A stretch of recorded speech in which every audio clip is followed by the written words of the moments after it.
Walid Lahoud, I'm head of sales for Airbus Secure Land Communication and managing the sales for Middle East, North Africa and India.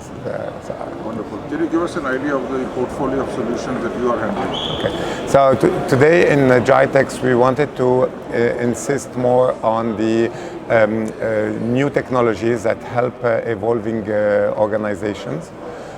Beside our traditional portfolio that is helping in the secure voice to the organization, we are now moving to data and broadband. Our portfolio, we wanted to focus on three main items. You have first the DABAT. DABAT is the device that gives the secure voice, the encrypted voice, but also the secure data transmission. And it operates over two kinds of networks, over TETRA networks, but also over LTE networks. So it's two devices in one. And the big event in GITEX, we wanted to focus on one new feature in this device, which is the hybrid roaming. Today, if you are using the voice over TETRA and you get out of coverage, the organization will have immediately switch over to the LTE part. So they don't have any disruption in the service, and the user will not have to switch between one network and the other. It is automatically done. This is one of the main features that we communicated a lot about, and is quite demanded by the customer. So these are essentially like mobile devices which have both dual connectivity for high-speed data as well as voice? This DABAT device, it's a mobile device that operates over our network, TETRA, and LTE, any LTE network. The second point we're highlighting is our AgNet solution. AgNet solution is a push-to-talk service that is installed on the network, so not the device, but on the networks. And this AgNet solution is providing push-to-talk and data push to organizations such as public safety organization, police, ambulances, firefighters, but also defense like armies, intelligence, and big enterprise. And our AgNet AgNet solution is declined in three flavors. You have the one for enterprise, so more insisting on the enterprise aspect, and then you have the AgNet 800 and 900, which goes to the more secure and encrypted solution for public safety and sensitive security. Very nice. So can you explain to us some of the use cases? Who's using it? For what are they using it? Exactly.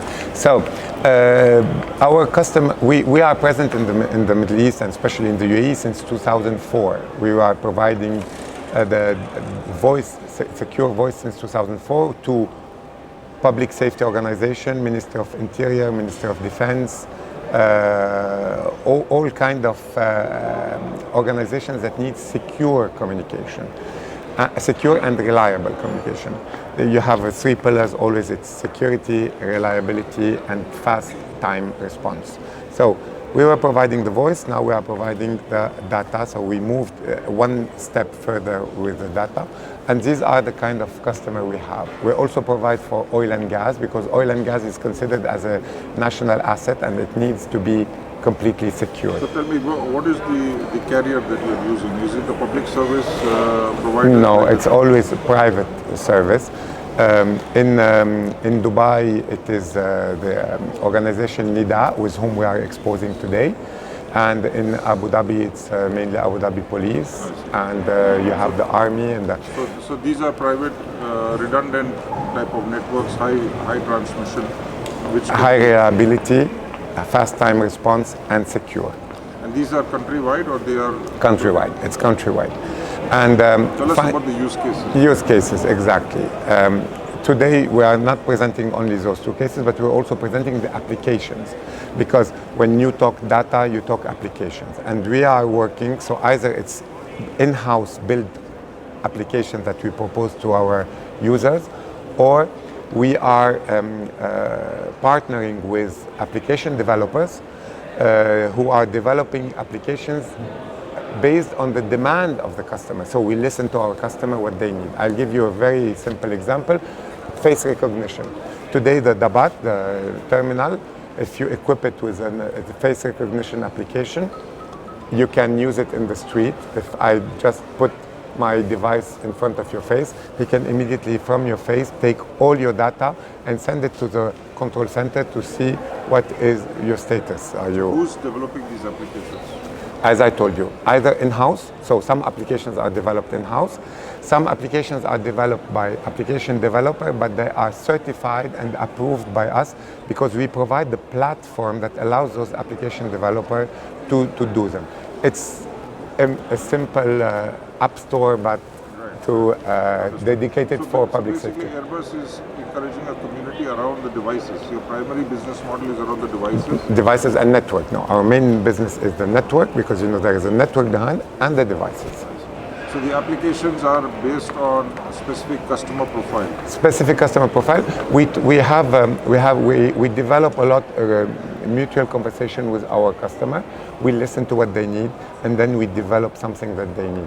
We do a lot of users club where we gather all our users, they talk to each other, they exchange information, and based on that we come up with ideas to establish our roadmap. So tell me, what is the demand drivers for this in the countries? Is it just because that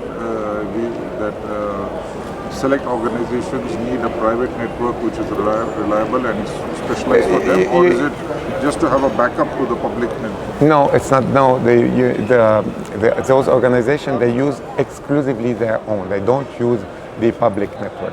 Today, worldwide, it has been recognized that operators, the traditional commercial operators, cannot provide secure, reliable communication to the public safety organization. So they are all going towards private LTE and private narrowband networks in order to have their own independence.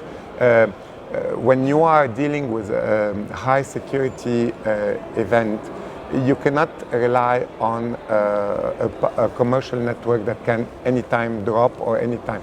When we had the vague of terrorism in Europe, where you had London, Madrid, Paris, or the first thing that went down is the commercial network, and it is the private secure network that remained up and that allowed the policemen and the security forces to operate. First responders, security services, they would use it. What about on the military? Do they have? They also have. For the military, we have some other standards. But there are some other features that are important that are existing in our portfolio. So it is we always separate public safety, we mean MOI, if you want MOI or any organization attached to MOI, and MODs, Ministry of Defense, because they have also their own specificities. So basically your devices are supporting voice, they support data which is standard internet or connected. So you can act like a hotspot for a PC, right? Exactly. Okay. And the third is specialized applications for your set of customer portfolio. So what is the future now in terms of technology over here? Now, the broadband for public safety is still at the beginning. The standard has not been set yet, or has been set, but is still ongoing. So today we are evolving very much into this hybrid mode where we keep the voice on the narrowband and the data over the broadband. But we are still at the beginning. It's been 2-3 years that it's been developed. So a lot of applications to come more, a lot of development on the network and on the applications. And also this will lead to also all the IoT tomorrow. When you need to transmit sensitive data, you cannot do it over the traditional or commercial networks. You will have to use those networks to transmit those sensitive. In the market, we also see satellite communication services. So are these equally redundant, or what is the difference then? Because yours is limited scope but high redundancy and reliability. In Airbus, we have also a satellite communication department, which is another department, because we are working on the land communication and we have our colleagues on the satellite communication. It is also very important now when you have operations in really remote areas where you cannot have access.